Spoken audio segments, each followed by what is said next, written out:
Paramashivoham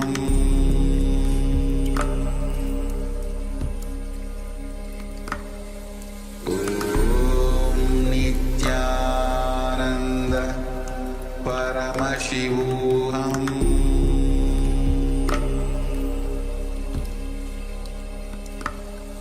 Om Nithyananda Paramashivoham Paramashivoham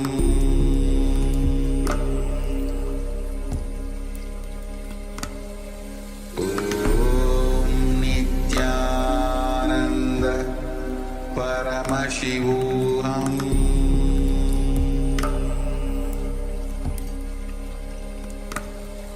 Om Nithyananda Paramashivoham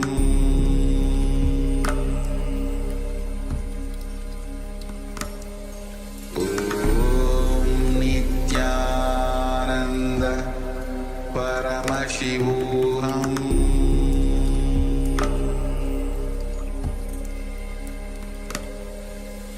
Om Nithyananda Paramashivoham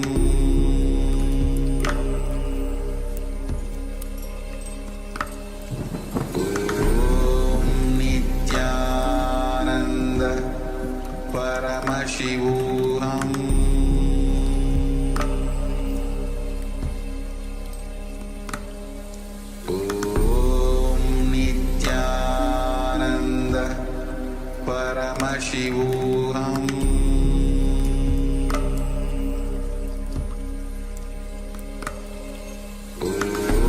Om Nithyananda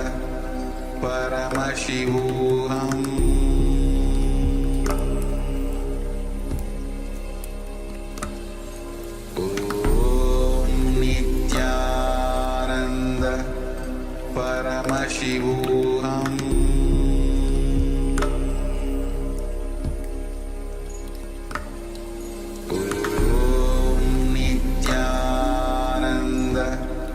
Paramashivoham Om Nithyananda Paramashivoham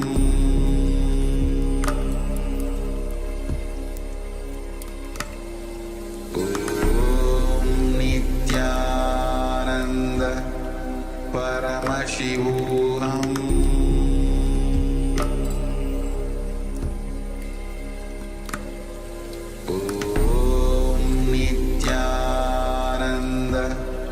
Paramashivoham Om Nithyananda Paramashivoham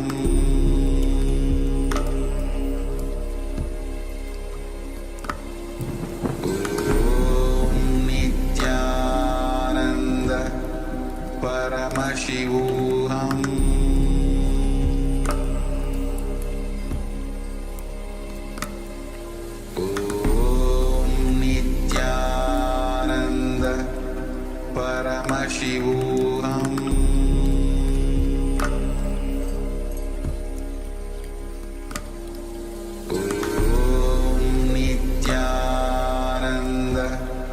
Paramashivoham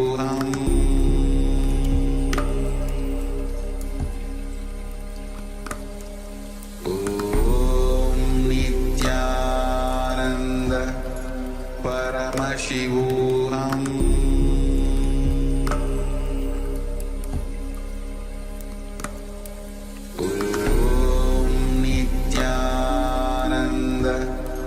Paramashivoham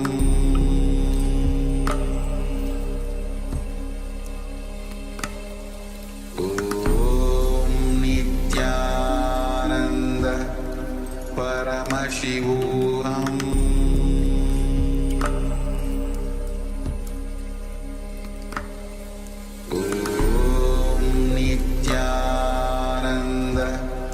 Paramashivoham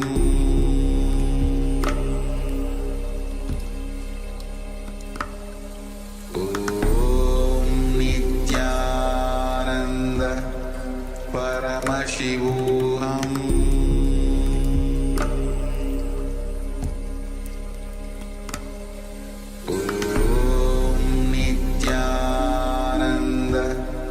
Paramashivoham.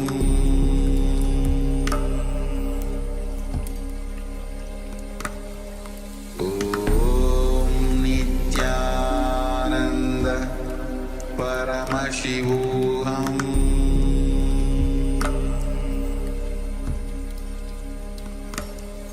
Om Nithyananda Paramashivoham.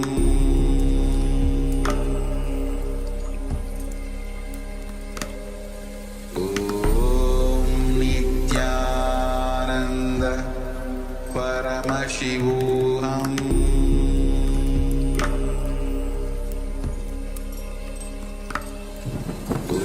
Om Nithyananda Paramashivoham.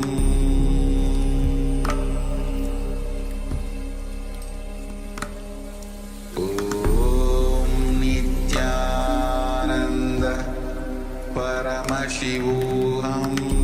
Om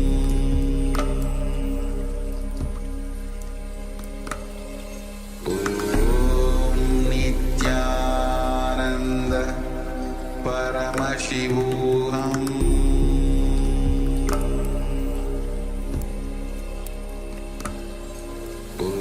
Om Nithyananda Paramashivoham.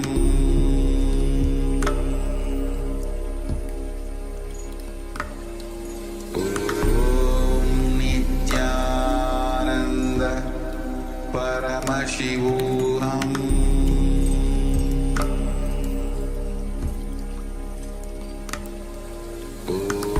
Om Nithyananda Paramashivoham.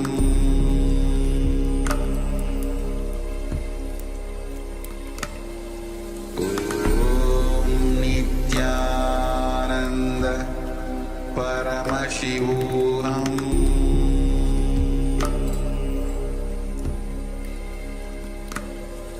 Om Nithyananda Paramashivoham.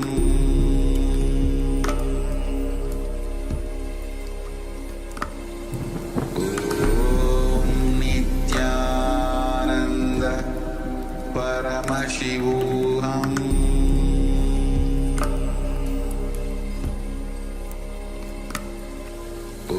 Om Nithyananda Paramashivoham.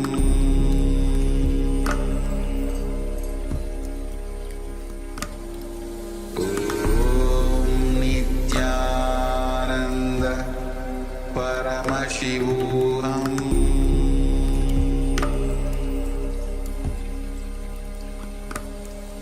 Om Nithyananda Paramashivoham.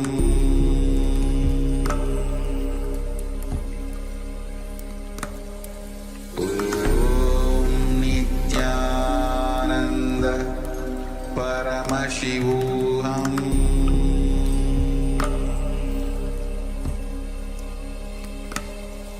Om Nithyananda Paramashivoham.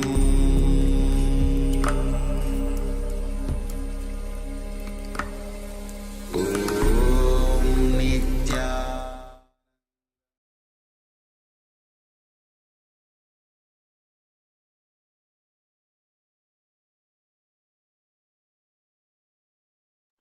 Yes, you can now take the second measurement and compare the size of the object with how big it was before. See if the size has decreased, and do let us know in the chat what was the size difference and which object did you manifest on. Let us know. This goes for all the Zoom participants, but also all the YouTube viewers, Facebook viewers, Twitch viewers, and our Instagram viewers as well. So share your experience from this power manifestation. Yes, you can please put it in the chat. Whatever the size, whatever the measurement you have taken after the power manifestation. Moduling. Please switch on your camera.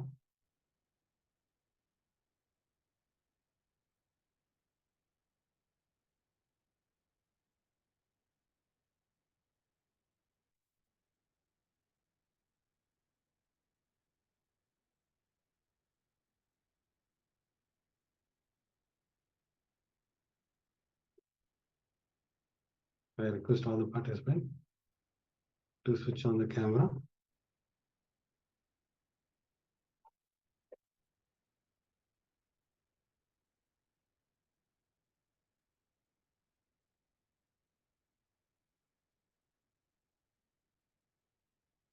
Yes, now let us enter into the powerful session from Swamiji, where Swamiji is going to reveal about causing other reality. When you cause others reality, they cause your reality to manifest. That is the science. Don't think always what happens when I cause others reality. No need to worry about it. When you cause others reality, your reality gets manifested by others. So let us enter into this powerful session. Please have your pen and book along with you. Write down all the powerful cognition. Let's just enter into the powerful session.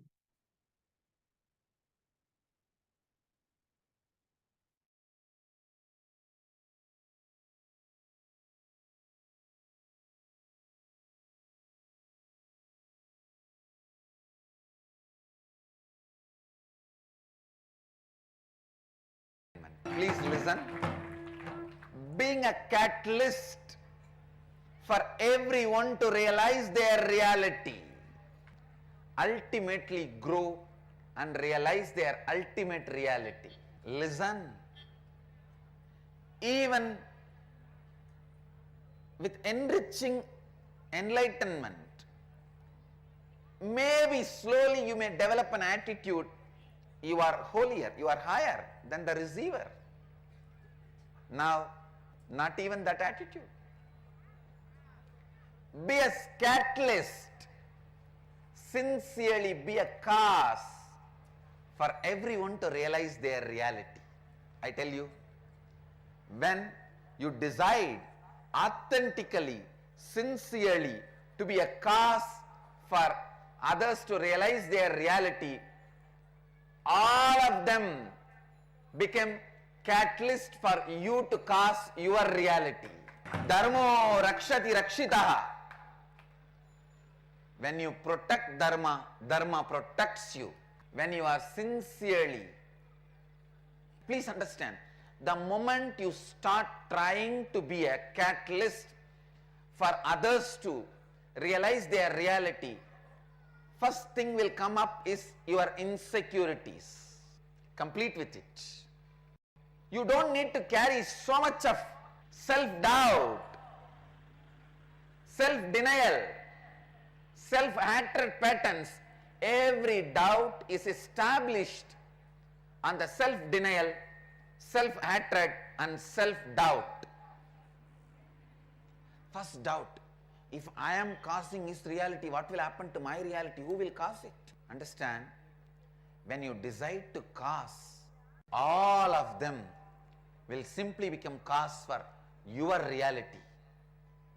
And all of them, please understand, life itself, the whole, will become cause for you to cause your reality.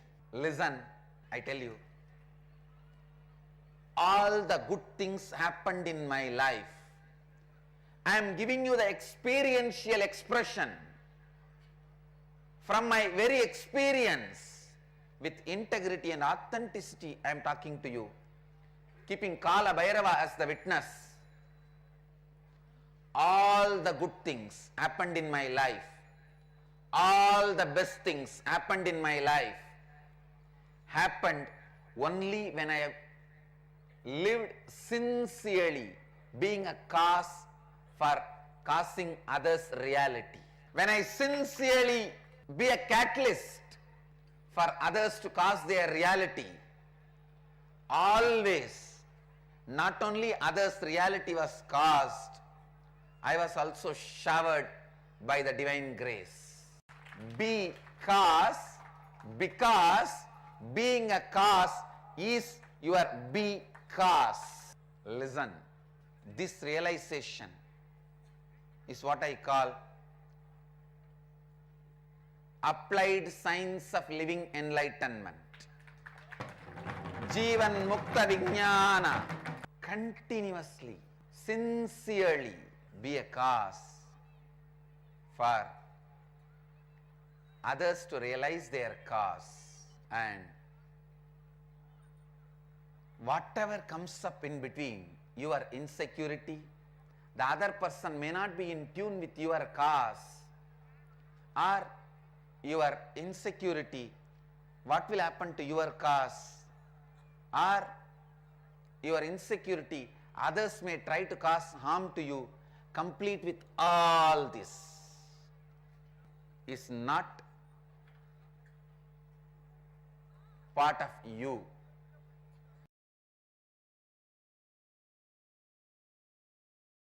I tell you, even in enriching there can be an ulterior motive, but in causing that ulterior motive is removed. If enriching is like a 22 karat gold, causing is 24 karat gold. I can say 25 karat gold. Purest, when you become a cause for others' reality, actually even when you start thinking to be a cause for everyone's reality, even the thinking expands you and brings fresh lease of energy in you. Please understand, only when you cause enlightenment to others and to yourself, life starts in you.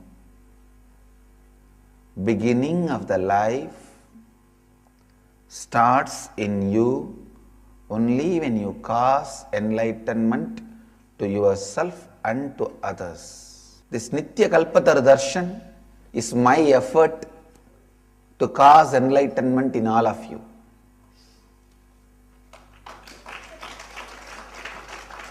Understand? Causing enlightenment. Be constantly supportive, helping, living, enriching, causing others' reality. When you start thinking to make others' reality, when you decide to cause to make others' reality, even your ability to think expansion always brings joy. When you start thinking for others, consciously you become them. Expansion brings always joy. Expansion brings always bliss. Expansion brings always completion. Expansion brings completion, joy. Expansion brings sacred joy. First, always be a cause for others to experience their reality. Second, when you start causing others' reality, the expansion happens in you, the joy happens in you.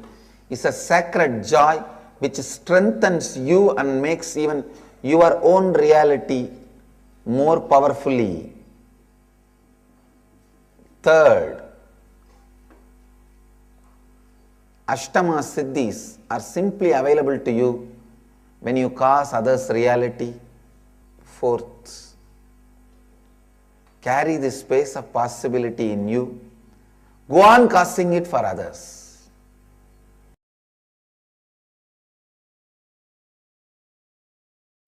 I tell you, when you start causing others' reality, suddenly from thousands of directions, 10,000 hands will come and cause your life into reality. that will be cast as reality. I tell you, so much of auspiciousness will be showered on you. So much of wonderful things will be expressed through you.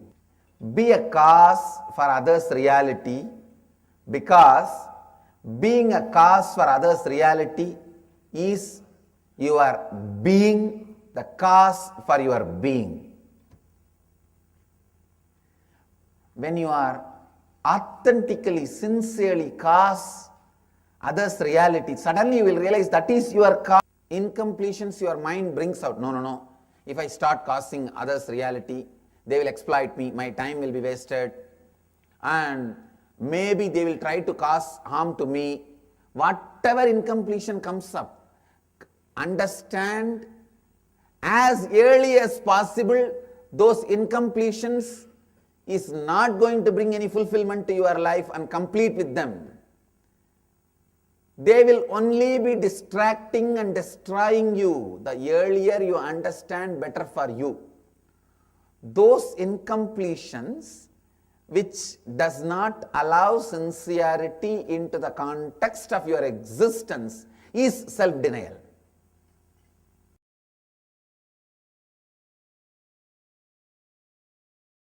The first thing you need to understand, putting yourself in other person's place.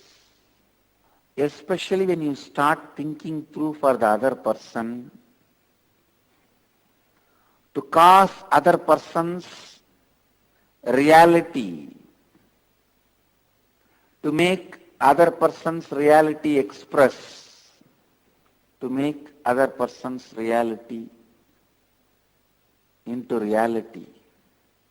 First thing happens is expansion to you. Please listen. When you create a space to make others' reality into reality, when you become a catalyst for others to realize what they want to realize, when you become a cause for others to experience their realities, the first thing happens is you expand. You expand. You become larger space. You become a larger being. Please listen. When you decide you will cause your family's realities, you become a head of a family. When you decide you will cause your reality, you become a human being. When you decide you will cause your city's reality, you become a leader of the city. When you decide you will cause the reality for the country, you become head of the country. When you decide you will cause the reality for the world, you become God. When you decide you will cause the reality for the universe, world, you become God. So deciding to cause others' reality, deciding to cause others' reality is what I call responsibility. That is what I call enriching.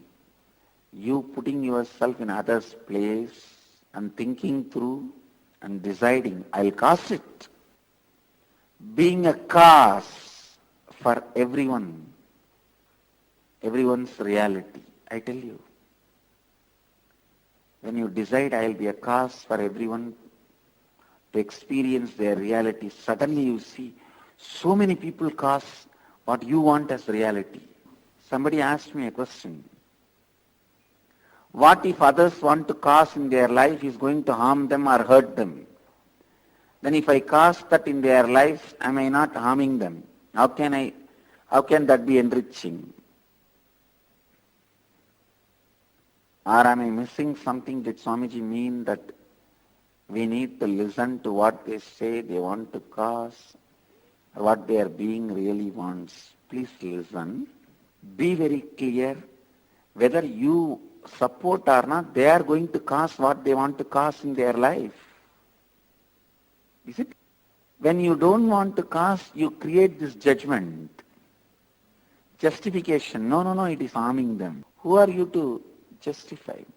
Give love, not intelligence. Be a hand, be an extra hand for them, not extra head. If that is what they want, give them that, that's all. Be extra hands for people, not extra heads. I always tell people, we need only hands and legs, not heads. That we have enough. Be hands and legs for people, not heads. Many times we justify because we don't want to support the other person, we don't want to be a cause for other person's reality. We just try to justify saying, no, maybe it is harmful to him. No.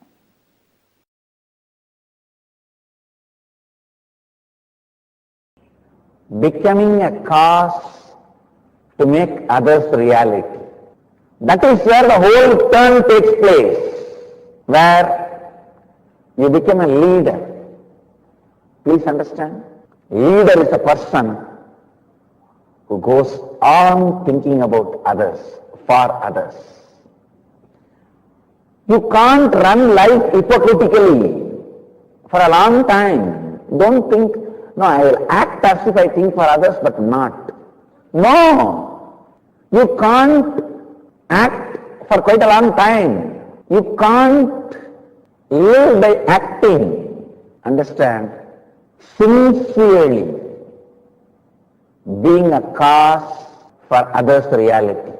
That is a very important, profound lesson experientially shared in this IA level 4. Whatever obstacle you have for being cause for others' reality, you have to complete with all that. How to complete with all that? That is what is taught step by step in first few days. And then when you became a cause for others' reality, from unexpected corners, unexpected ways, so many will start becoming a cause for you to cause your reality. Understand? When you empty you, cosmos will fill you from so many angles, from so many directions. First, it empties you from your desires, then explodes you with contentment, showers you million times more than whatever you imagined as desire in your life. It just empties you the desire for $1 million, pours zillions on you.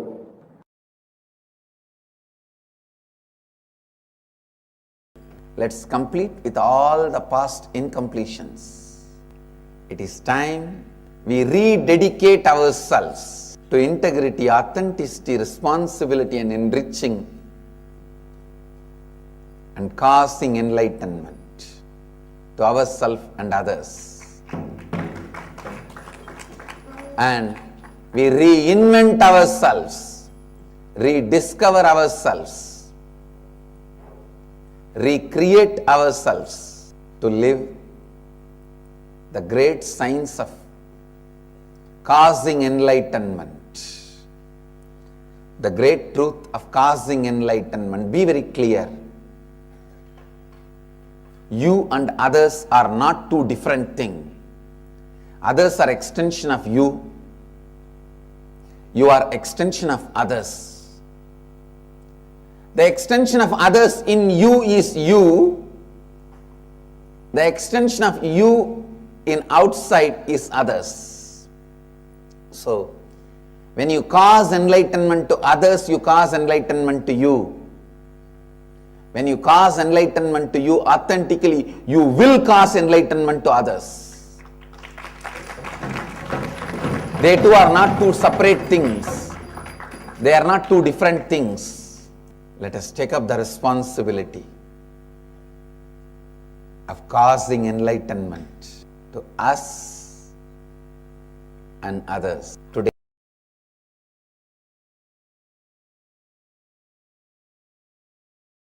Advaita, Advaita, completion, complete completion is one of the most powerful process you can do to cause any miracle in your life.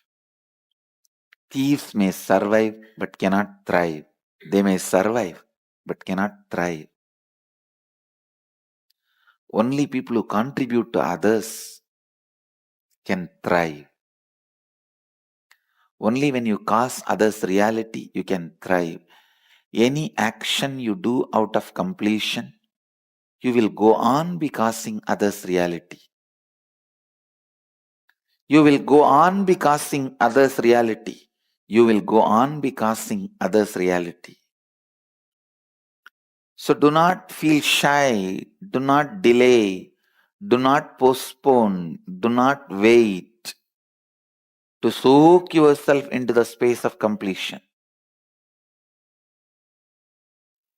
Let that become your breathing style.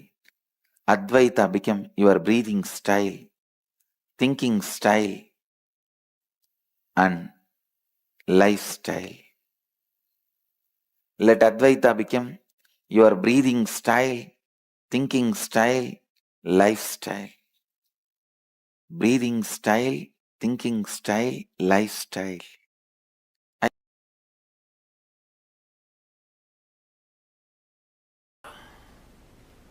I wanted you to know the deeper truths about Advaita. Life starts when you decide to cause others reality.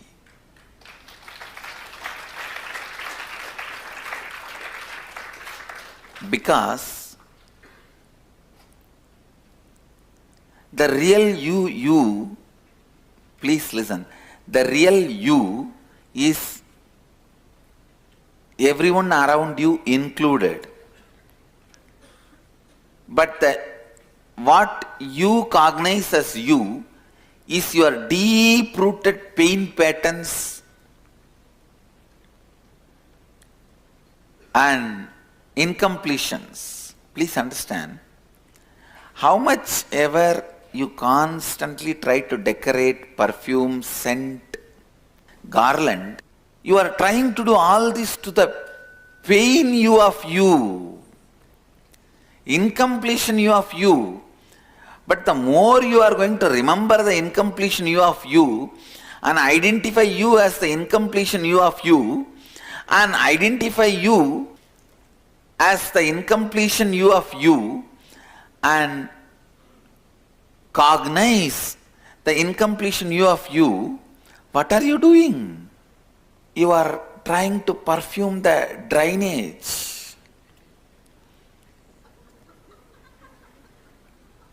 Trying to perfume sewage tank.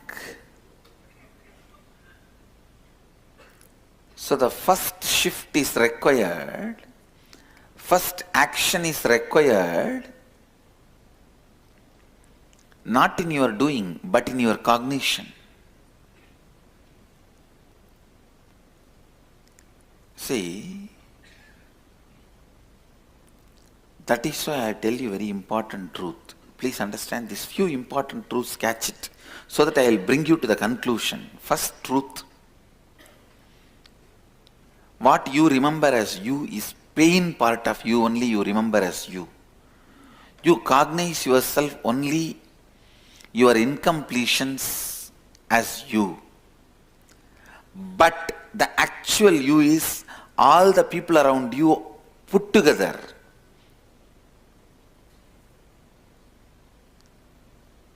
Third, because what you cognize as you is only the deep-rooted pain patterns and incompletions of you, how much ever you try to perfume it, scent it, even put Kasi Chandan on it and garland it, do whatever. But the moment you open, what comes out?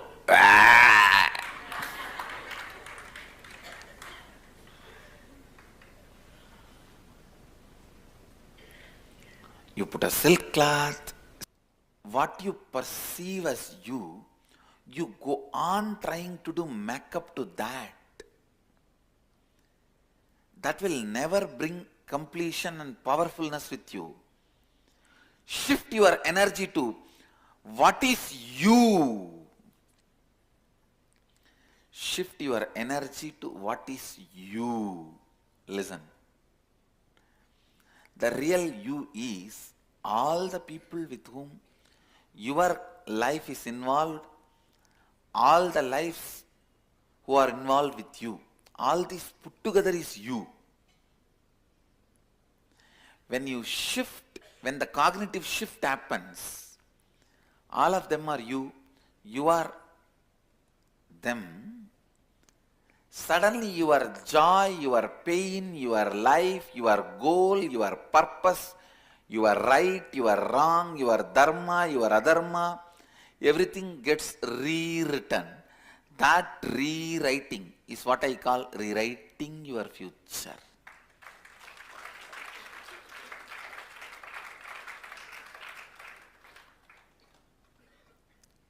You rewrite your future full of powerfulness. Understand one thing. Some parts of what you call as your life, you may be resisting. Some parts of what you call as your life, you may be accepting. But be very clear, whether you resist or accept, no powerlessness. Do not allow powerlessness. No question of powerlessness. Always being powerful is my religion. Understand? Love, compassion, all that will start happening in you. Love, compassion, non-violence by itself cannot become a religion. Love, compassion, non-violence from the right context only can become a religion. I have seen people who escape from life try to show compassion, non-violence, just because they feel powerless to face the conflicts. They feel completely powerless to face the conflicts. Please listen. When you feel powerless to face the conflicts, life again and again brings that same mirror and shows to you. Understand, which part of your face you don't like or attached too much, you will see only that part in the mirror again and again. How many of you understand what I am saying? Please understand, your life is a mirror.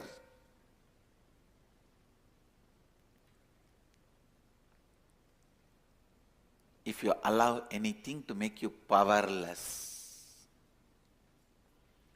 if you allow anything to make you powerless,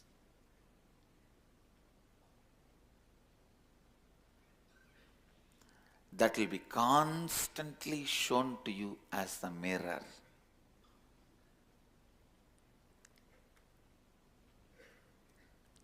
If you feel powerless to handle your spouse and the family and run away to some other lifestyle, sometimes divorce, sometimes sannyas, whatever lifestyle you opt or choose, by feeling powerless, I guarantee you, you will see 10 people exactly like your spouse. You will be forced to work with those people.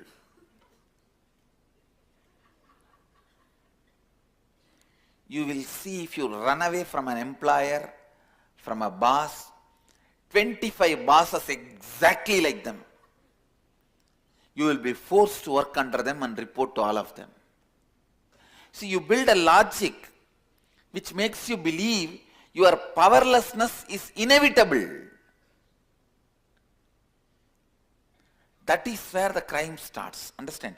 Just poke holes in those arguments that your powerlessness is inevitable, I tell you, you are free. Now you will be liberated. Liberation is nothing but poking holes in the arguments that your powerlessness is inevitable. The true compassion, when you identify it, the first thing happens to you is you will be so empowered. You will feel so sure about you.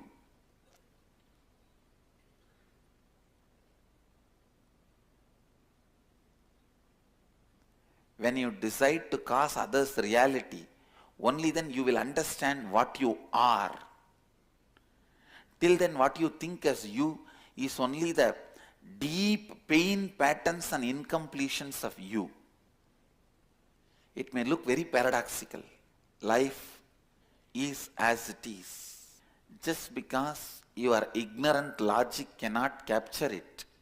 Your ignorant logic tries to capture the life always as a straight line. But the truth of life is paradoxical. What you call as paradoxical. The first paradox. When you try to cause others reality, you will even realize what you are. You will understand the different spare parts and organs of you, their functions, their qualities, capabilities, abilities, much better when you decide to cause others reality.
Yes. Now, after this powerful session,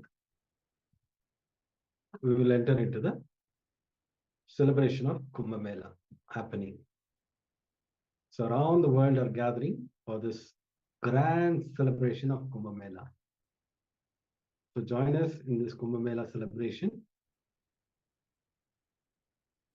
You can follow the link. We can provide you the link for the Kumbh Mela where you can join and celebrate with us. It is the most auspicious happening. Yes.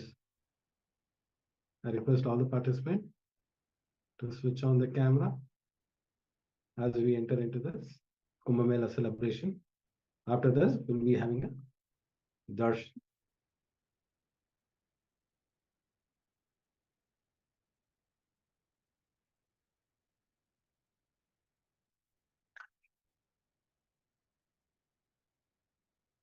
Yes, now we'll be entering into Kumbh Mela celebration,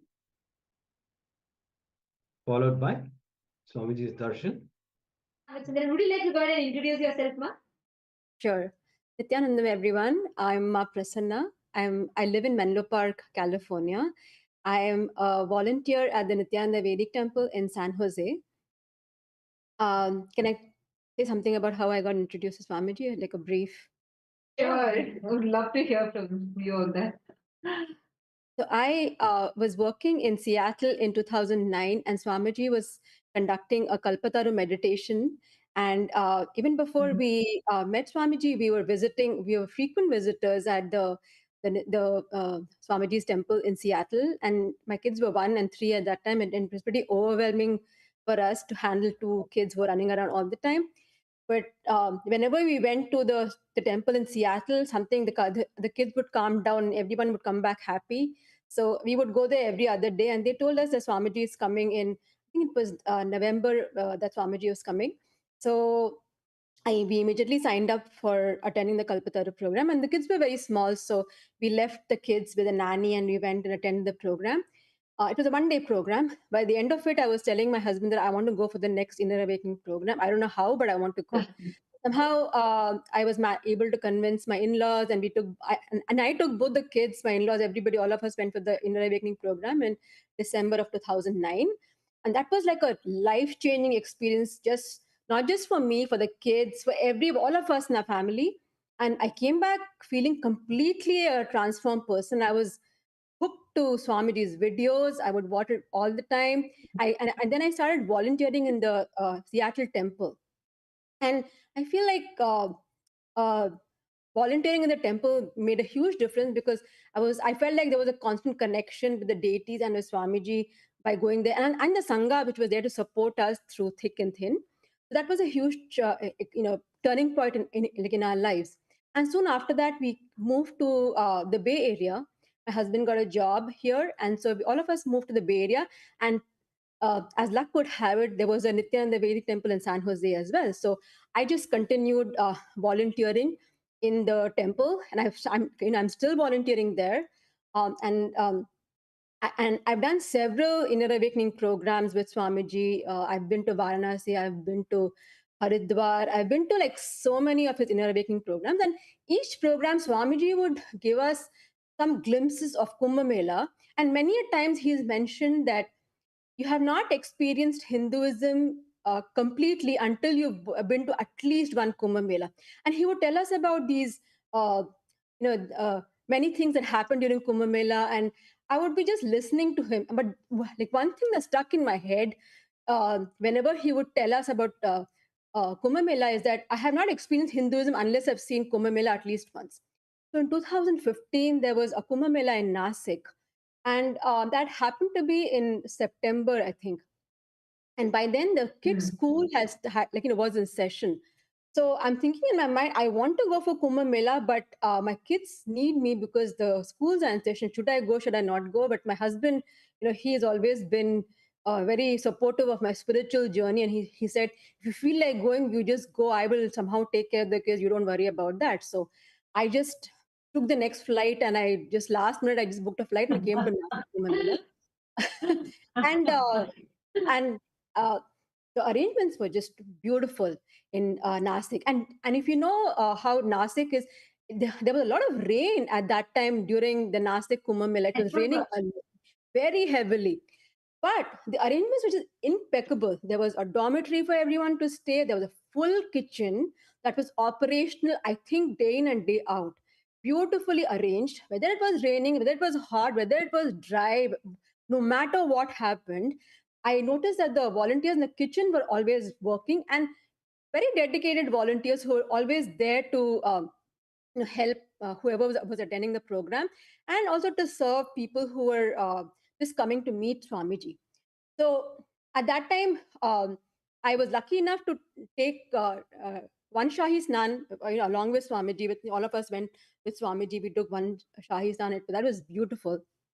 And then there was one session where we were going for the second Shahi Snan, but it was pouring. So I just remember that Swamiji will casually say that, hey, it's pouring because the heavens are very happy with us. So just experience it this also. So we were like sitting like awestruck around Swamiji. I remember we went to the Triambakeshwar temple in Nasik, and we sat outside the temple and it was raining from above, and we were all sitting, and Swamiji is talking to us for a long time and nobody wanted to move. At some point Swamiji himself asked, hey, it's raining so much, do you guys want to go back and dry yourself? And we like, no Swamiji, we are okay. You just keep talking to us and this is good. And then of us sitting around Swamiji, listening to him, such beautiful experiences from that Kumbh Mela.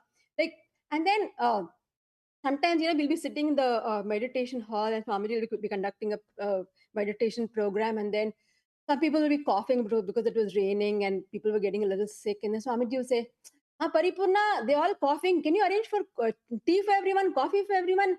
And within 10 minutes there'll be coffee and everybody is drinking tea and coffee, and like everyone is like warmed up, and so like whole program was seamlessly conducted. uh, the volunteers were very dedicated. It was a beautiful experience, so much joy being around Swamiji. And the other thing I wanted to mention was that there were people streaming all the time to meet Swamiji, and we just casually met, got introduced to the Matadishwars, the heads of various spiritual organizations, who were just streaming in to meet Swamiji. And then Swamiji would sometimes introduce them, and he would talk about their yogic feast. And I was like in awestruck, thinking, hey, we just hear about these in books, or like you read about these things. Swamiji is casually introducing them as if this is just another happening, because Hinduism has is full of so many of these yogic masters that he just used to casually introduce us to them. It was beautiful. Nasik was great. It was slightly smaller. Actually, but next, go ahead. Sorry, no, I was just wanting to add to what you're saying, because I also had like Nasik was my introduction to Kumbh Mela, and I think it prepared me to cognize something as huge as Ujjain. But Nasik was so unique in itself, like you said. I remember when you're particularly mentioning about how Hindu leaders, monks, the Mahamandaleshwaras or the Mahants of various akhadas, how they would stream in to see like Swamiji, they would like just keep coming. And I remember this one particular thing, okay, like what you said, it ignited a memory in me. There was this bandara. Bandara is where like we call all the sadhus and mahants and like all the heads of different akhadas, they all have a feast. They'll have like a spiritual, they'll all come together, they'll have a feast, and there's a process, there's a whole ritual. It's called Bandara, right? And I still remember this. That was one of my first experiences to a Bandara, and we were all there as we were all Gurukul kids, so we were there with our mentors, and we were standing towards the side. And I still remember the whole Bandara, like it went, and as soon as Swamiji came, people were all like waiting to see Swamiji.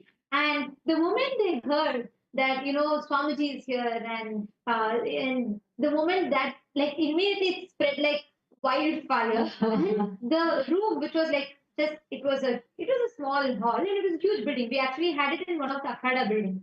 And suddenly the Mahant of the Akhada came and said, Swamiji, we need to get a lot of security people. Like maybe you should, do you have some more people, because our Akhada was not prepared to handle this crowd. Can you get some more people? And I still remember this so well. Swamiji said, all our sannyasis are there. They'll take care. Don't worry. And Swamiji attested to it. Swamiji takes care of every detail, right? And then we had people, even publics are coming in to catch a selfie with Swamiji. And the most something that was very sweet for me, this one incident I remember so well.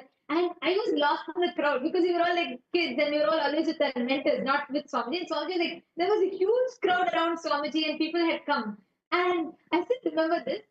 So what, like, people started calling Swamiji as Trinetra Baba, because people saw like people saw the power demonstration, they saw how the third eye was manifesting, and then people and there was one thing where people heard, if Swamiji's thumb touches your third eye gets awakened, right? So they don't even know, like not necessarily everyone will know what is initiation, but they just want that thumb to touch the third eye. I still remember we were all standing, we would have even like Mahants or Sadhus and all of them, they would come, they would say, Swamiji, can you just touch a third eye? Swamiji, can you just put your thumb on a third eye? And we would have them come, they would come to take selfie, and Swamiji, like patiently, he will attend to everyone.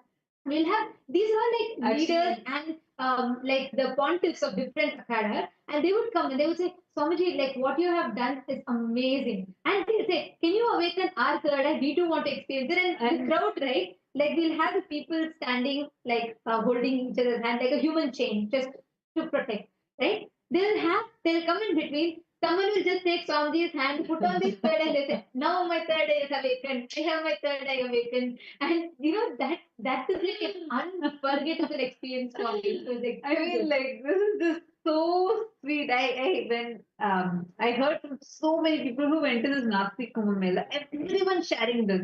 That literally Swamiji would be walking it since, and then people would just pull Swamiji's hand like randomly from like especially this is not just the public, even the Akada heads, many of the people who are prominent leaders in Hinduism, they for them like this, they know one thing: if Swamiji's thumb somehow touches their forehead, their third eye will be awakened. That's all. They literally take Swamiji's hand, like pull it and like put it on their head and they start celebrating. Oh, my third is awakened now. My third is awakened now. And another point that she was telling about, right, like the volunteers, I still remember. See, one thing that you experience in Kumbh Mela is it's raw. Like your status, you can be like you can even be a head of state somewhere, or you can be anyone, anywhere. You whatever your status in the society is, nothing matters. At that, you are just another Hindu coming there to celebrate. And the sheer volume of people breaking the barriers of language, of culture, of even religions. Because in our Adinam, we have various different religions, people who came from different religions who came to experience an introduction to Hinduism there. And I still remember we would have people from like in Adinam itself, there's like in Kailasa, in Nasik, there's no categorization. We will not have like, you know, you're this, you're high, you're low. No. But even what the societal, the strata, right? Like whether someone's like a super rich person, whether someone, we would have people from big Fortune 500 companies who are in senior positions who will be there sitting and washing the vessels and being part washing of the bathrooms and exactly. like in And we will also have at the same time we will have people who have like who society would consider as poor or economically not from a good background and all of that. Even they'll be absolutely like no kind of a this thing whatsoever, and everyone will be there together to celebrate. And that sheer the energy of that was something phenomenal. So when you were sharing that, particularly in Nasik, this was something unique that I remember so well. Ujjain was a different scale altogether. That's a whole subject to talk about. But Nasik, this is something unique that I still remember. Yeah, that's such a beautiful sharing, Nithyananda. I still remember the Bandara, and I still remember the crowds around him and everyone trying to take his thumb. Yeah, now I just remember that. Yeah, but yeah, definitely, Ujjain was a different scale. The number of people attending was massive, and and for Ujjain, I came with both my kids, and I was alone. So my husband, like I came first, and then I went back, and then my husband came because my mother-in-law, she lives with us, so we were taking turns to attend it. But when I came to Ujjain, I was awestruck because the scale at which that happened was completely different. Like there was a lot more people, volunteers, people just attending the program, and the people streaming in to take darshan was a different level of preparation for that. But it just happened just like that. And then I just remember again same thing. So at that time, I remember since this was happening on a much larger scale, there was more need for volunteers to help with cleanliness, food serving. You could take any a responsibility you wanted. But I remember like we were sitting in the hall, and there were like thousands of people sitting in that tent and like doing third eye manifestation and all of those. And then Swamiji casually said that we need to pay attention to the hygiene and cleanliness, and we need more help outside. And just remember one thing, that if you do any seva in my sangha, which could be as small as serving food to people, as or whatever you think you don't want to do, for example cleaning bathrooms and maintaining the cleanliness, doing seva to any of my devotees is the same as doing personal seva to me.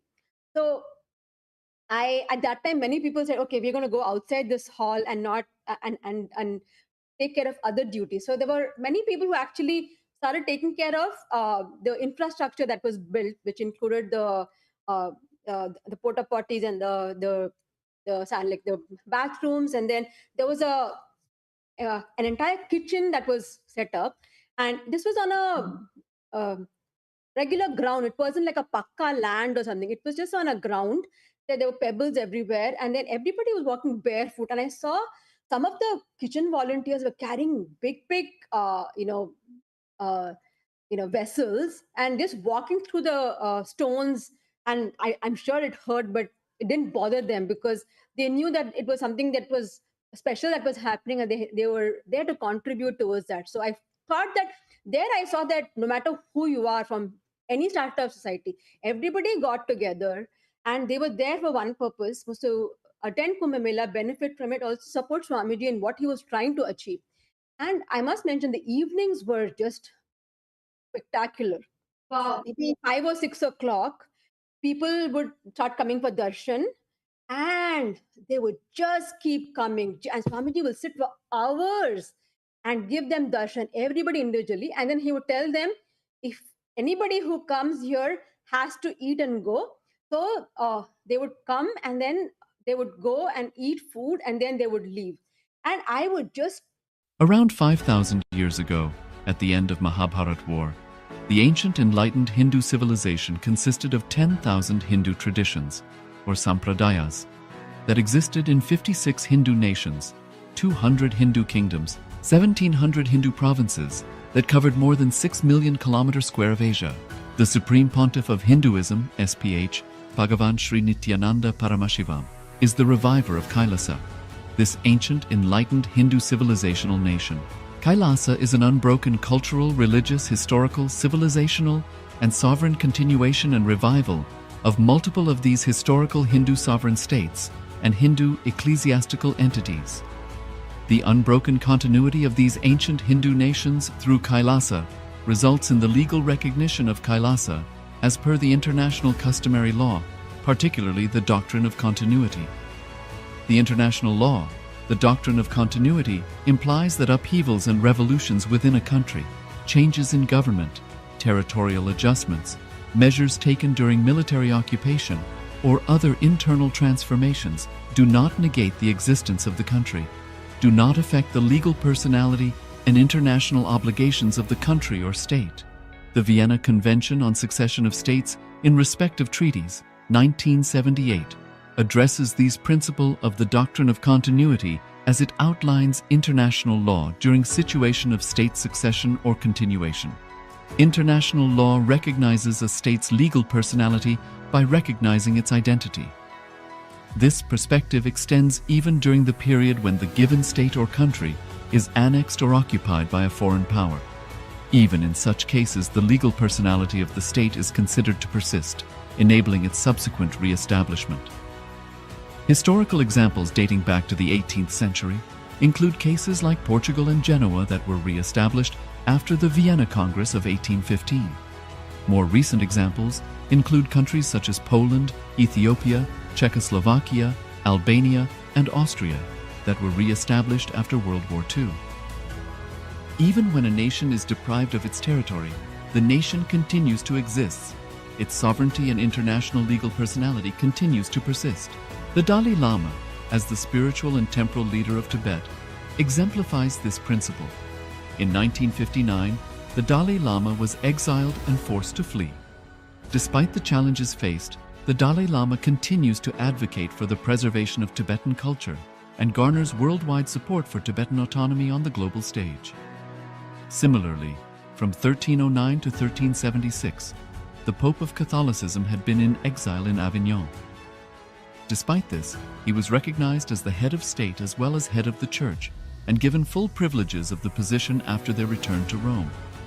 Even in 1861, much of the papal territories had been lost, leaving the Pope with no sovereign territory other than the papal residence and related buildings. Yet his temporal powers were still acknowledged. He was recognized as a head of state, and later, the Lateran Treaty of 1929 formally re-established papal sovereignty over the Vatican City. The Sovereign Order of Malta further exemplifies this principle, retaining international recognition as a sovereign entity despite the permanent loss of their territory. upon Napoleon's invasion in June 1798. Despite such permanent loss of territory, the sovereignty and the international legal personality of the Sovereign Order of Malta continued to persist. Much later in 1894, the order settled in Rome and acquired two properties, the Magistral Palace and the Magistral Villa that received extraterritorial status.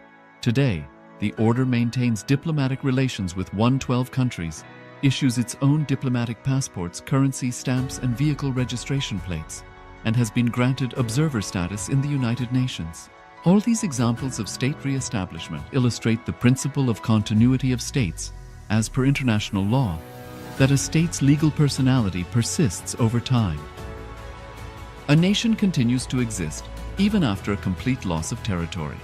A far more striking example is of the oceanic countries, which are under the threat of their entire nation being drowned and submerged due to rising sea levels owing to global warming.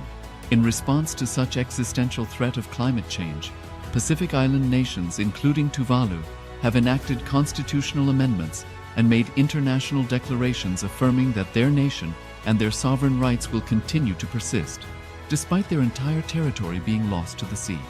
This proactive stance is highlighted in the Constitution of Tuvalu Act 2023 and the Pacific Islands Forum Declaration of 2021. The Supreme Pontiff of Hinduism, Bhagavan Sri Nithyananda Paramashivoham, through the line of succession is the present 203rd Emperor of the Hindu Sovereign Kingdom of Surangi Samrajya. He was crowned on the 31st of December 2004 at the age of 26. Thus, by very same principles of the doctrine of continuity, through which the international legal personality of Portugal, Genoa, Poland, Ethiopia, Czechoslovakia, Albania, Austria, Vatican, Tibet, Sovereign Order of Malta, and several other nations has been recognized despite having undergone a period of exile, annexation, occupation by a foreign power, or despite loss of territory.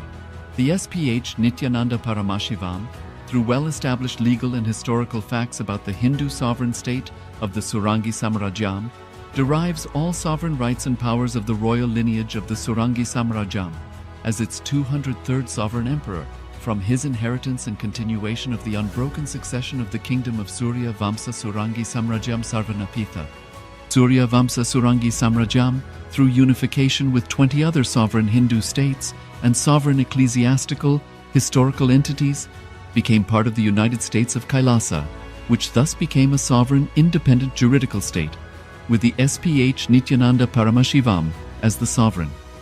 Just as how the oceanic nations like Tuvalu have safeguarded their sovereignty from the existential threat of total submersion by amending their constitution and asserting that their sovereignty will persist regardless of the loss of their territory, KAILASA, which is a sovereign continuation of 21 sovereign Hindu states and sovereign ecclesiastical historical entities, is also reviving and continuing the Kumari Kandam Hindu nations that got submerged.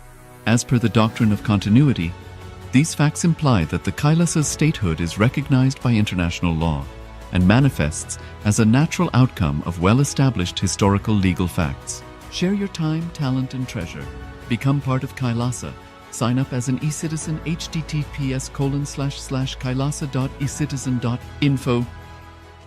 Around 5,000 years ago, at the end of Mahabharat War, the ancient enlightened Hindu civilization consisted of 10,000 Hindu traditions, or sampradayas, that existed in 56 Hindu nations, 200 Hindu kingdoms, 1,700 Hindu provinces that covered more than 6 million kilometers square of Asia. The Supreme Pontiff of Hinduism, SPH, Bhagavan Sri Nithyananda Paramashivoham, is the reviver of KAILASA, this ancient enlightened Hindu civilizational nation. KAILASA is an unbroken cultural, religious, historical, civilizational, and sovereign continuation and revival of multiple of these historical Hindu sovereign states and Hindu ecclesiastical entities. The unbroken continuity of these ancient Hindu nations through KAILASA results in the legal recognition of KAILASA as per the international customary law, particularly the doctrine of continuity. The international law, the doctrine of continuity, implies that upheavals and revolutions within a country, changes in government, territorial adjustments, measures taken during military occupation, or other internal transformations do not negate the existence of the country, do not affect the legal personality and international obligations of the country or state. The Vienna Convention on Succession of States in Respect of Treaties, 1978, addresses these principles of the doctrine of continuity as it outlines international law during situation of state succession or continuation. International law recognizes a state's legal personality by recognizing its identity. This perspective extends even during the period when the given state or country is annexed or occupied by a foreign power. Even in such cases, the legal personality of the state is considered to persist, enabling its subsequent re-establishment. Historical examples dating back to the 18th century include cases like Portugal and Genoa that were re-established after the Vienna Congress of 1815. More recent examples include countries such as Poland, Ethiopia, Czechoslovakia, Albania, and Austria that were re-established after World War II. Even when a nation is deprived of its territory, the nation continues to exist. Its sovereignty and international legal personality continues to persist. The Dalai Lama, as the spiritual and temporal leader of Tibet, exemplifies this principle. In 1959, the Dalai Lama was exiled and forced to flee.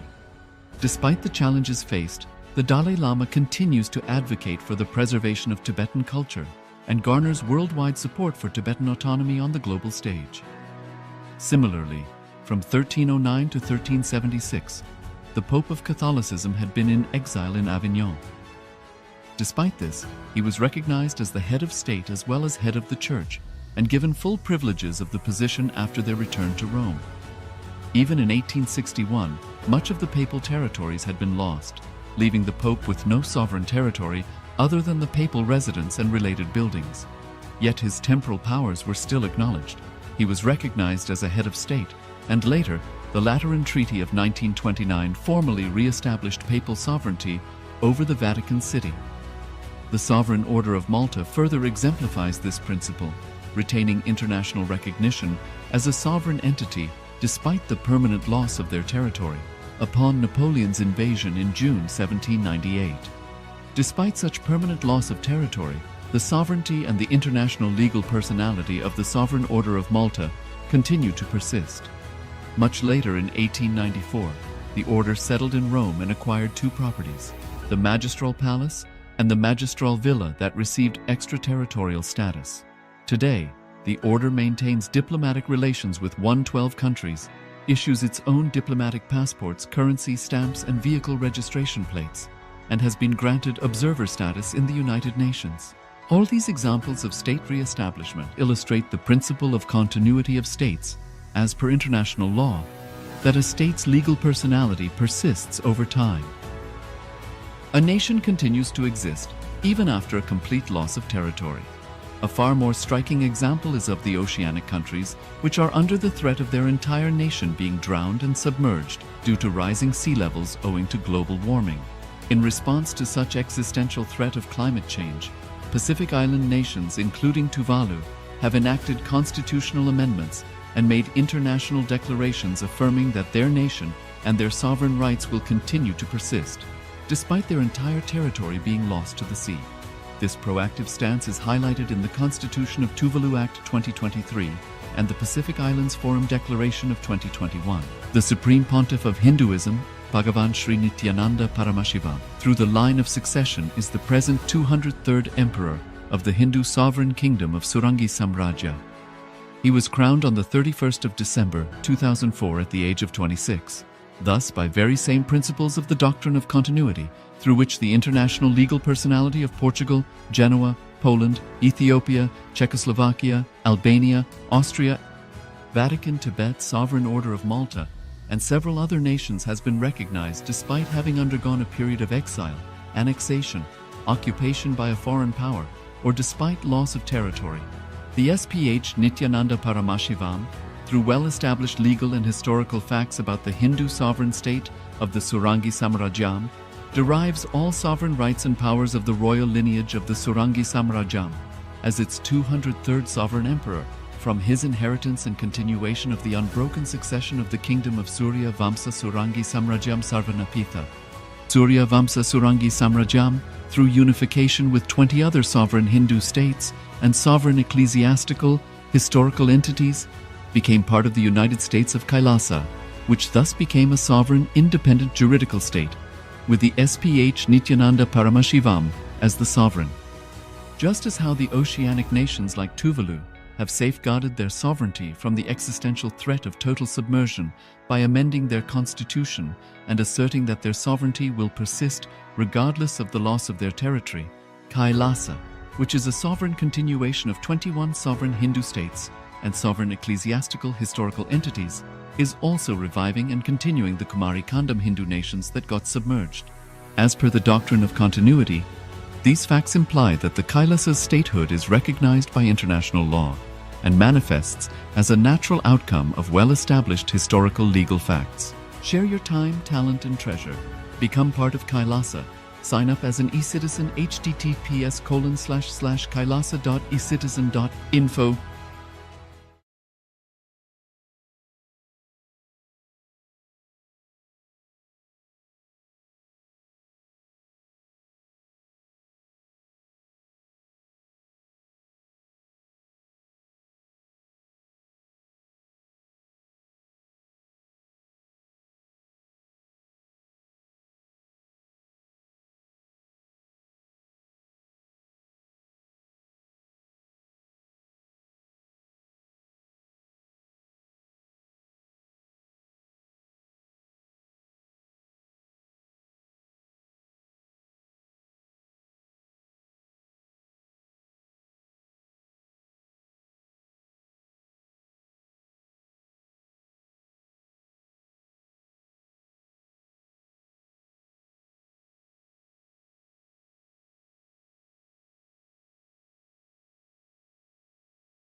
Around 5,000 years ago, at the end of Mahabharat War, the ancient enlightened Hindu civilization consisted of 10,000 Hindu traditions, or sampradayas, that existed in 56 Hindu nations, 200 Hindu kingdoms, 1,700 Hindu provinces that covered more than 6 million kilometers square of Asia. The Supreme Pontiff of Hinduism, SPH, Bhagavan Sri Nithyananda Paramashivoham, is the reviver of KAILASA, this ancient enlightened Hindu civilizational nation. KAILASA is an unbroken cultural, religious, historical, civilizational, and sovereign continuation and revival of multiple of these historical Hindu sovereign states and Hindu ecclesiastical entities. The unbroken continuity of these ancient Hindu nations through KAILASA results in the legal recognition of KAILASA as per the international customary law, particularly the doctrine of continuity.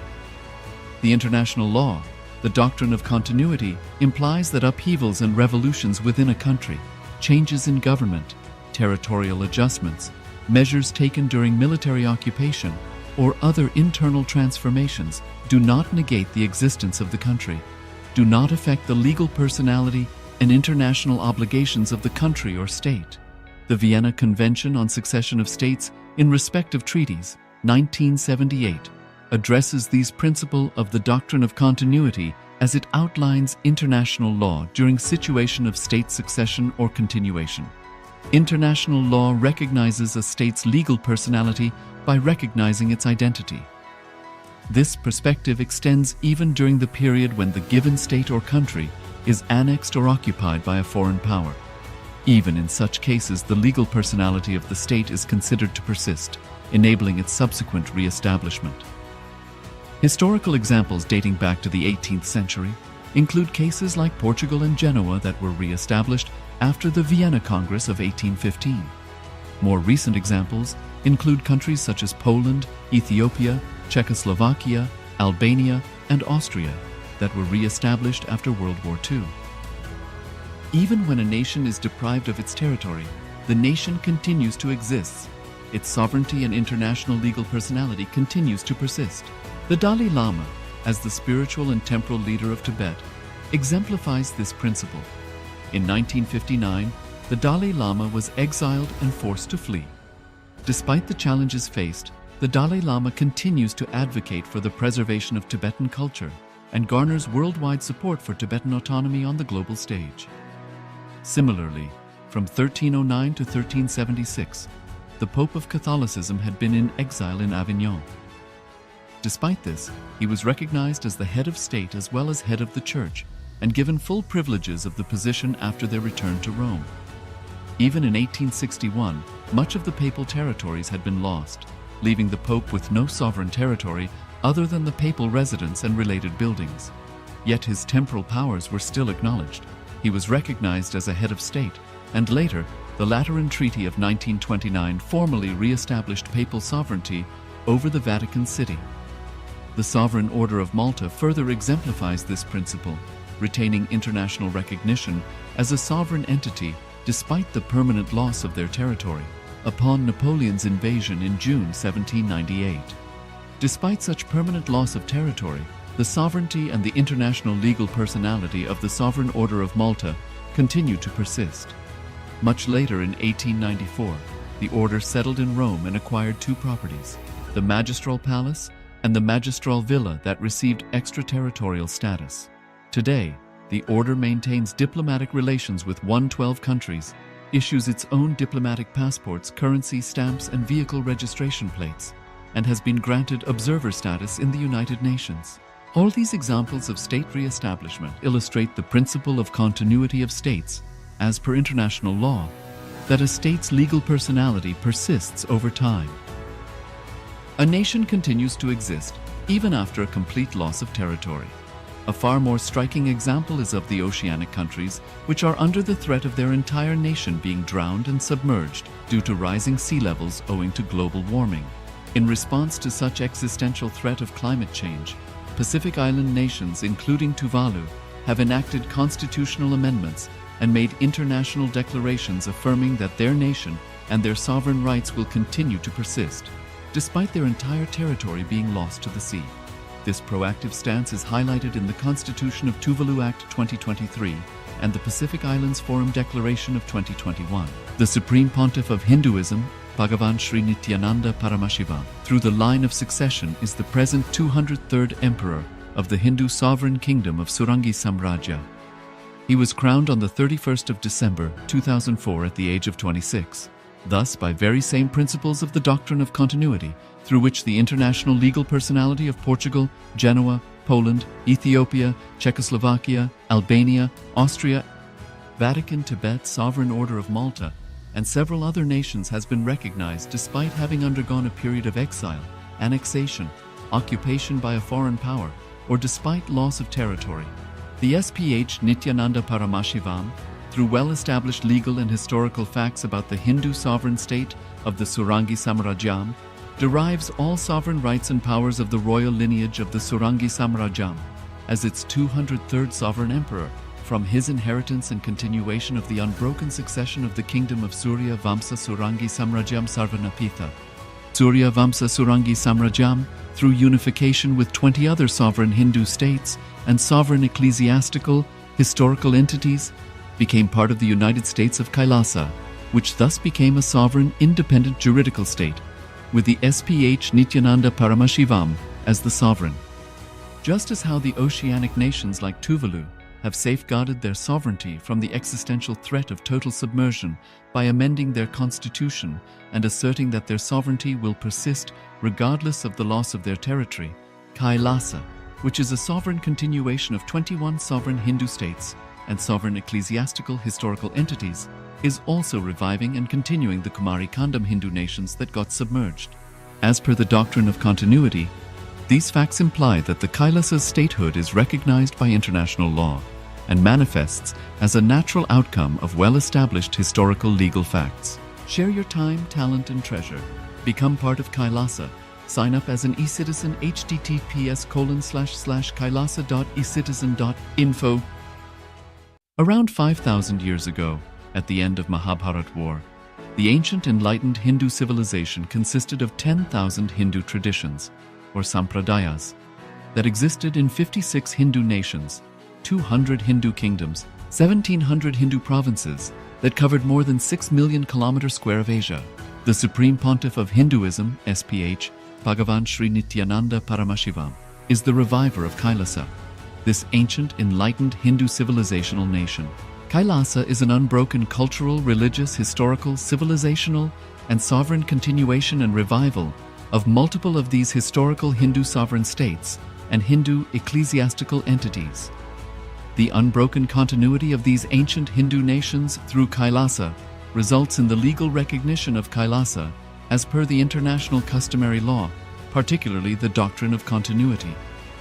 The international law, the doctrine of continuity, implies that upheavals and revolutions within a country, changes in government, territorial adjustments, measures taken during military occupation, or other internal transformations do not negate the existence of the country, do not affect the legal personality and international obligations of the country or state. The Vienna Convention on Succession of States in respect of treaties, 1978, addresses these principles of the doctrine of continuity as it outlines international law during situation of state succession or continuation. International law recognizes a state's legal personality by recognizing its identity. This perspective extends even during the period when the given state or country is annexed or occupied by a foreign power. Even in such cases, the legal personality of the state is considered to persist, enabling its subsequent re-establishment. Historical examples dating back to the 18th century include cases like Portugal and Genoa that were re-established after the Vienna Congress of 1815. More recent examples include countries such as Poland, Ethiopia, Czechoslovakia, Albania, and Austria that were re-established after World War II. Even when a nation is deprived of its territory, the nation continues to exist. Its sovereignty and international legal personality continues to persist. The Dalai Lama, as the spiritual and temporal leader of Tibet, exemplifies this principle. In 1959, the Dalai Lama was exiled and forced to flee. Despite the challenges faced, the Dalai Lama continues to advocate for the preservation of Tibetan culture, and garners worldwide support for Tibetan autonomy on the global stage. Similarly, from 1309 to 1376, the Pope of Catholicism had been in exile in Avignon. Despite this, he was recognized as the head of state as well as head of the Church, and given full privileges of the position after their return to Rome. Even in 1861, much of the papal territories had been lost, leaving the Pope with no sovereign territory other than the papal residence and related buildings. Yet his temporal powers were still acknowledged. He was recognized as a head of state, and later, the Lateran Treaty of 1929 formally re-established papal sovereignty over the Vatican City. The Sovereign Order of Malta further exemplifies this principle, retaining international recognition as a sovereign entity despite the permanent loss of their territory upon Napoleon's invasion in June 1798. Despite such permanent loss of territory, the sovereignty and the international legal personality of the Sovereign Order of Malta continue to persist. Much later in 1894, the order settled in Rome and acquired two properties, the Magistral Palace and the Magistral Villa that received extraterritorial status. Today, the order maintains diplomatic relations with 112 countries, issues its own diplomatic passports, currency stamps, and vehicle registration plates, and has been granted observer status in the United Nations. All these examples of state re-establishment illustrate the principle of continuity of states, as per international law, that a state's legal personality persists over time. A nation continues to exist even after a complete loss of territory. A far more striking example is of the oceanic countries, which are under the threat of their entire nation being drowned and submerged due to rising sea levels owing to global warming. In response to such existential threat of climate change, Pacific Island nations, including Tuvalu, have enacted constitutional amendments and made international declarations affirming that their nation and their sovereign rights will continue to persist, despite their entire territory being lost to the sea. This proactive stance is highlighted in the Constitution of Tuvalu Act 2023 and the Pacific Islands Forum Declaration of 2021. The Supreme Pontiff of Hinduism, Bhagavan Sri Nithyananda Paramashivoham, through the line of succession is the present 203rd Emperor of the Hindu Sovereign Kingdom of Surangi Samrajya. He was crowned on the 31st of December 2004 at the age of 26. Thus, by very same principles of the doctrine of continuity, through which the international legal personality of Portugal, Genoa, Poland, Ethiopia, Czechoslovakia, Albania, Austria, Vatican, Tibet, Sovereign Order of Malta, and several other nations has been recognized despite having undergone a period of exile, annexation, occupation by a foreign power, or despite loss of territory. The SPH Nithyananda Paramashivoham, through well-established legal and historical facts about the Hindu sovereign state of the Surangi Samrajyam, derives all sovereign rights and powers of the royal lineage of the Surangi Samrajyam as its 203rd sovereign emperor from his inheritance and continuation of the unbroken succession of the kingdom of Surya Vamsa Surangi Samrajyam Sarvanapitha.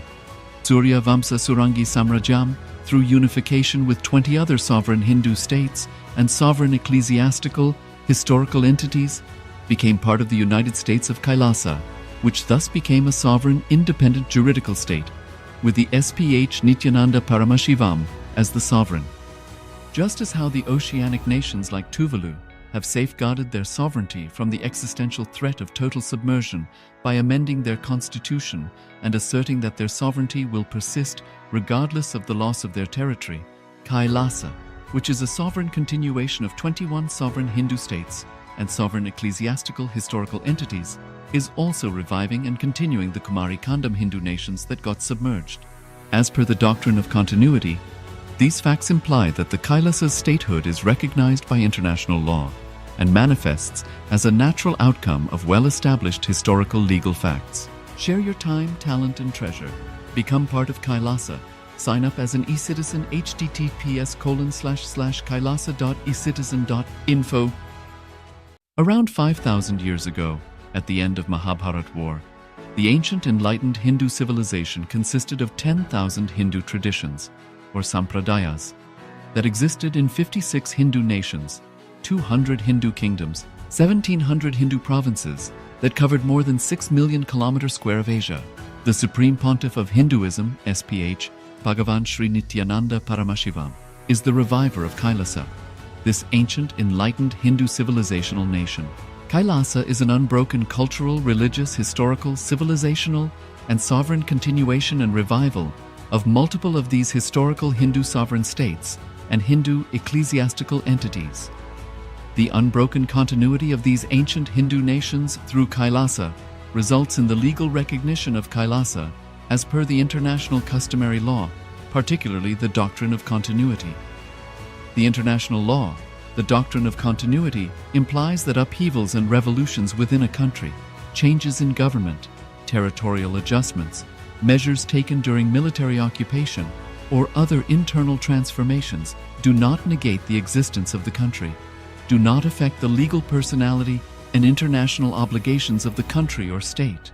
The Vienna Convention on Succession of States in Respect of Treaties, 1978, addresses these principles of the doctrine of continuity as it outlines international law during situation of state succession or continuation. International law recognizes a state's legal personality by recognizing its identity.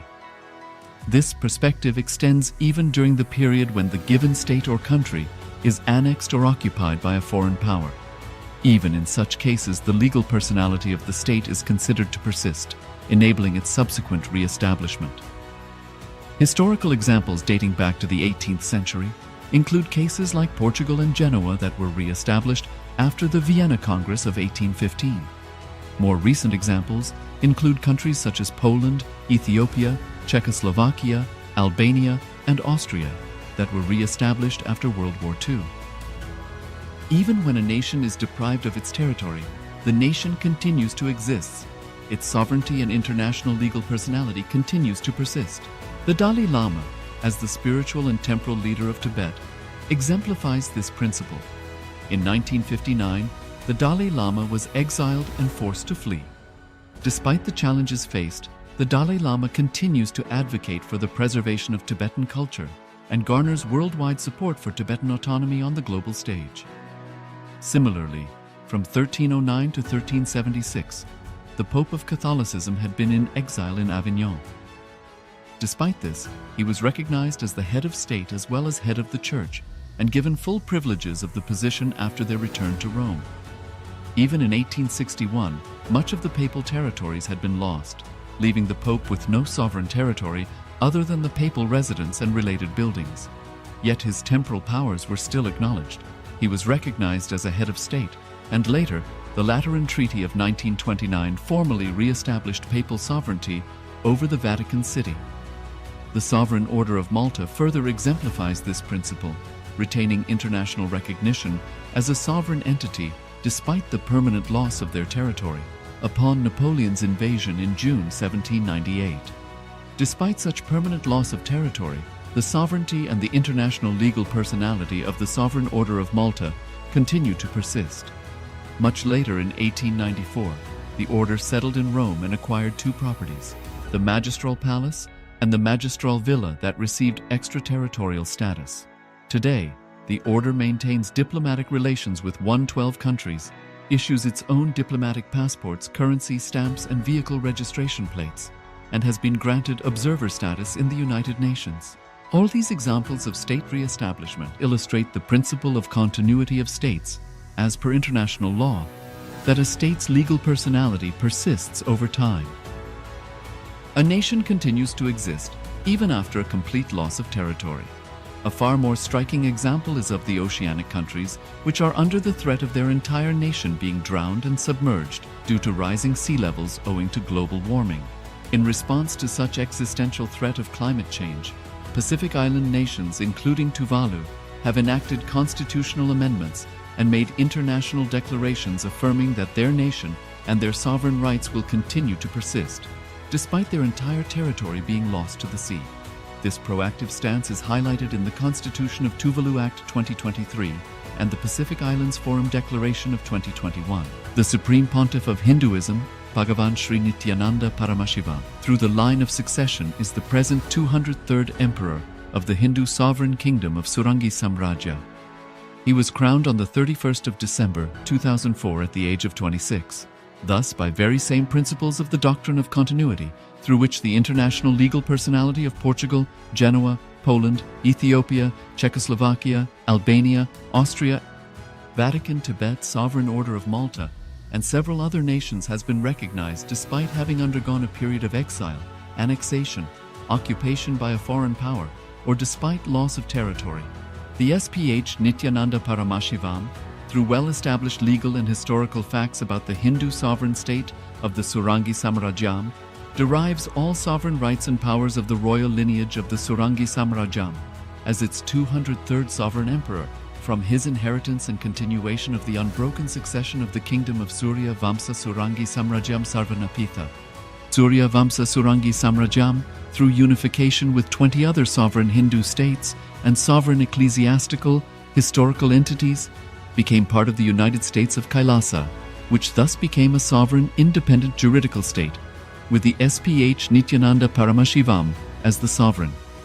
Just as how the oceanic nations like Tuvalu have safeguarded their sovereignty from the existential threat of total submersion by amending their constitution and asserting that their sovereignty will persist regardless of the loss of their territory, KAILASA, which is a sovereign continuation of 21 sovereign Hindu states and sovereign ecclesiastical historical entities, is also reviving and continuing the Kumari Kandam Hindu nations that got submerged.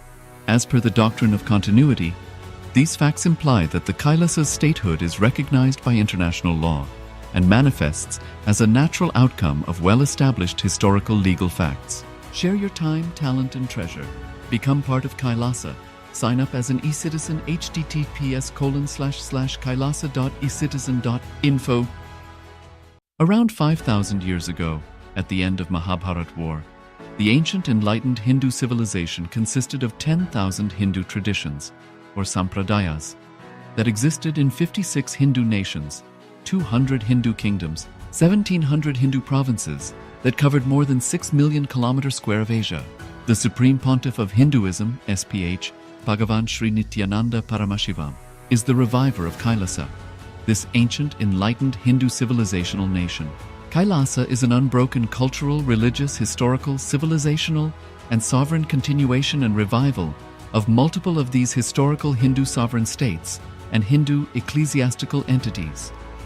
The unbroken continuity of these ancient Hindu nations through KAILASA results in the legal recognition of KAILASA as per the international customary law, particularly the doctrine of continuity. The international law, the doctrine of continuity, implies that upheavals and revolutions within a country, changes in government, territorial adjustments, measures taken during military occupation, or other internal transformations do not negate the existence of the country, do not affect the legal personality and international obligations of the country or state. The Vienna Convention on Succession of States in respect of treaties, 1978, addresses these principles of the doctrine of continuity as it outlines international law during situation of state succession or continuation. International law recognizes a state's legal personality by recognizing its identity. This perspective extends even during the period when the given state or country is annexed or occupied by a foreign power. Even in such cases, the legal personality of the state is considered to persist, enabling its subsequent re-establishment. Historical examples dating back to the 18th century include cases like Portugal and Genoa that were re-established after the Vienna Congress of 1815. More recent examples include countries such as Poland, Ethiopia, Czechoslovakia, Albania, and Austria that were re-established after World War II. Even when a nation is deprived of its territory, the nation continues to exist. Its sovereignty and international legal personality continues to persist. The Dalai Lama, as the spiritual and temporal leader of Tibet, exemplifies this principle. In 1959, the Dalai Lama was exiled and forced to flee. Despite the challenges faced, the Dalai Lama continues to advocate for the preservation of Tibetan culture and garners worldwide support for Tibetan autonomy on the global stage. Similarly, from 1309 to 1376, the Pope of Catholicism had been in exile in Avignon. Despite this, he was recognized as the head of state as well as head of the church and given full privileges of the position after their return to Rome. Even in 1861, much of the papal territories had been lost, leaving the Pope with no sovereign territory other than the papal residence and related buildings. Yet his temporal powers were still acknowledged. He was recognized as a head of state, and later, the Lateran Treaty of 1929 formally re-established papal sovereignty over the Vatican City. The Sovereign Order of Malta further exemplifies this principle, retaining international recognition as a sovereign entity despite the permanent loss of their territory upon Napoleon's invasion in June 1798. Despite such permanent loss of territory, the sovereignty and the international legal personality of the Sovereign Order of Malta continue to persist. Much later in 1894, the order settled in Rome and acquired two properties, the Magistral Palace and the Magistral Villa that received extraterritorial status. Today, the order maintains diplomatic relations with 112 countries, issues its own diplomatic passports, currency, stamps, and vehicle registration plates, and has been granted observer status in the United Nations. All these examples of state re-establishment illustrate the principle of continuity of states, as per international law, that a state's legal personality persists over time. A nation continues to exist even after a complete loss of territory. A far more striking example is of the oceanic countries, which are under the threat of their entire nation being drowned and submerged due to rising sea levels owing to global warming. In response to such existential threat of climate change, Pacific Island nations, including Tuvalu, have enacted constitutional amendments and made international declarations affirming that their nation and their sovereign rights will continue to persist, despite their entire territory being lost to the sea. This proactive stance is highlighted in the Constitution of Tuvalu Act 2023 and the Pacific Islands Forum Declaration of 2021. The Supreme Pontiff of Hinduism, Bhagavan Sri Nithyananda Paramashivoham, through the line of succession is the present 203rd Emperor of the Hindu Sovereign Kingdom of Surangi Samrajya. He was crowned on the 31st of December 2004 at the age of 26. Thus, by very same principles of the doctrine of continuity, through which the international legal personality of Portugal, Genoa, Poland, Ethiopia, Czechoslovakia, Albania, Austria, Vatican, Tibet, Sovereign Order of Malta, and several other nations has been recognized despite having undergone a period of exile, annexation, occupation by a foreign power, or despite loss of territory. The SPH Nithyananda Paramashivoham, through well-established legal and historical facts about the Hindu sovereign state of the Surangi Samrajyam, derives all sovereign rights and powers of the royal lineage of the Surangi Samrajyam as its 203rd sovereign emperor, from his inheritance and continuation of the unbroken succession of the kingdom of Surya Vamsa Surangi Samrajyam Sarvanapitha. Surya Vamsa Surangi Samrajyam, through unification with 20 other sovereign Hindu states and sovereign ecclesiastical, historical entities, became part of the United States of KAILASA, which thus became a sovereign, independent juridical state, with the SPH Nithyananda Paramashivoham as the sovereign. Just as how the oceanic nations like Tuvalu have safeguarded their sovereignty from the existential threat of total submersion by amending their constitution and asserting that their sovereignty will persist regardless of the loss of their territory, KAILASA, which is a sovereign continuation of 21 sovereign Hindu states and sovereign ecclesiastical historical entities, is also reviving and continuing the Kumari Kandam Hindu nations that got submerged. As per the doctrine of continuity, these facts imply that the KAILASA's statehood is recognized by international law and manifests as a natural outcome of well-established historical legal facts. Share your time, talent, and treasure. Become part of KAILASA. Sign up as an eCitizen https://kailasa.ecitizen.info